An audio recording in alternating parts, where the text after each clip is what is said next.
ہاں دیکھو قرآن میں اللہ تعالیٰ نے فرمایا ہے، ہاں سوال ان کا یہ ہے کہ ہم لوگ مچھلی ذبح نہیں کرتے ہیں، تو اس کی کیا وجہ ہے کیوں نہیں مچھلی ذبح کرتے ہیں؟ دیکھو اللہ تعالیٰ نے فرمایا احل لکم صید البحر وطعامہ، تمہارے لیے سمندر کا شکار اور اس کا طعام حلال ہے۔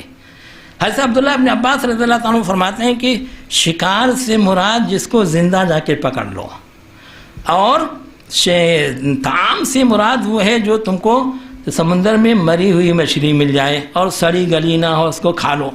ایک مرتبہ ہے ابو ایوب انصاری رضی اللہ تعالیٰ عنہ شاید قسطنطنیہ کے سفر پہ جا رہے تھے اور صحابہ کرام بھی ساتھ میں تھے، سمندری سفر تھا، کشتی پہ جا رہے تھے، یہ روزے سے تھے، کشتی سمندر کی سطح سے جا رہی ہے، ایک مچھلی مری ہوئی اوپر تیرتی ہوئی ملی، تو صحابہ کرام نے اس کو پکڑا، اٹھا کے سونگا تو دیکھا کہ سڑی نہیں ہے، خراب نہیں ہوئی ہے۔ حضرت ابو ایوب انصاری رضی اللہ تعالیٰ کے پاس لے کر کے آئے اور کہا یہ مچھلی ہم لوگ کھا سکتے ہیں کہ نہیں کھا سکتے ہیں؟ انہوں نے سونگا دیکھا، سب کچھ کیا اور کہا کہ کھا سکتے ہو، میں ابھی روزے سے ہوں، میرا حصہ رکھنا، افطار کرنے کے بعد میں کھاؤں گا۔ اور ایک دوسری حدیث صحیح بخاری کے اندر ہے کہ کچھ صحابہ کرام جہاد کرنے کے لیے گئے، تو پہلے جو ان کے ایک تھیلی بھر کا کھجور تھا، پہلے تھوڑا تھوڑا کر کے تقسیم کرتے رہے، پھر جو ان کے سردار تھے ایک ایک کھجور دینے لگے، پھر آدھی آدھی کھجور دینے لگے، پھر وہ بھی ختم ہو گئی، یہاں تک کہ بیچاروں کو درختوں کی پتیاں کھانی پڑی۔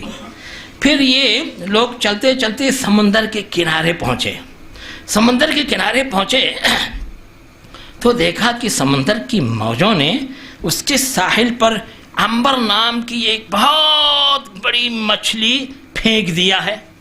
سونگا تو خراب نہیں تھی، سمندری مچھلیاں جلدی خراب نہیں ہوتی ہیں، نمک رہتا ہے نا تو اس سے وہ خراب جلدی نہیں ہوتی ہیں۔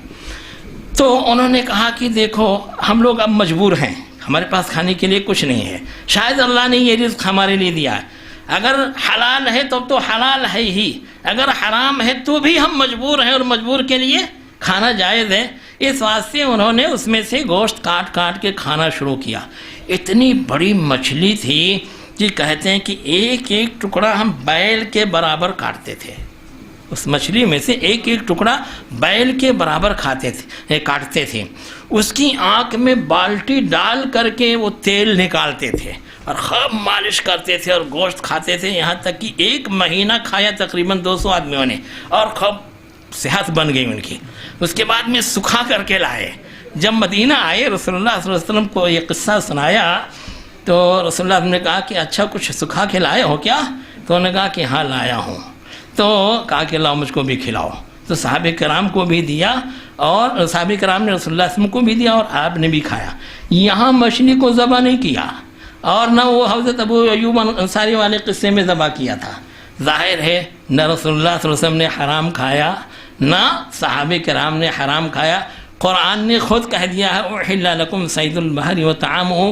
اس واسطے جب قرآن اور حدیث سے کسی چیز کی حلت ثابت ہو جائے تو پھر اس میں عقل دوڑانے کی ضرورت نہیں ہے، اور عقلی اعتبار سے بھی دیکھو تو ایک بکری ذبح کر کے دیکھو کتنا خون نکلتا ہے، دم مسفوح۔ ایک بڑی سے بڑی مچھلی ذبح کرو، کیا جتنے کہ بکری میں خون نکلتا ہے اتنا خون نکلتا کیا؟ اتنا خون نکلتا ہی نہیں ہے۔